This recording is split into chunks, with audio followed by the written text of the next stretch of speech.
How to see deleted search history on Facebook. Hi everyone, this is Kate and I'm back with new video, and in this video we will see how we can see deleted search history on Facebook. So let's get started. First of all, launch the Facebook application in your mobile device and make sure that you're logged in with your Facebook account. Once you land in your home page, now you have to navigate to the menu bar. So for that, tap on this profile icon with three-line icon from the top right corner just below this chat icon. That's gonna take you to your menu page. From here again, tap on the settings icon from the top right corner.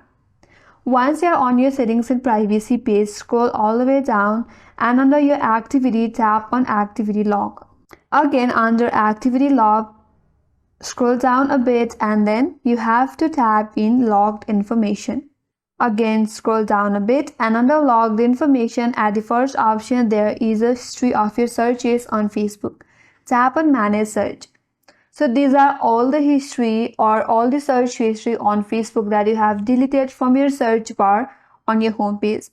So you can see all your search history from here. Now if you like to delete one specific one, you have to tap on the three dot icon next to it and then tap on delete, and with that this history is now permanently deleted from your Facebook.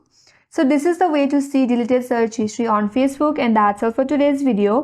Hope this video helped you. If you are new to our channel, make sure to like and subscribe. Thank you for watching and I will see you on next video.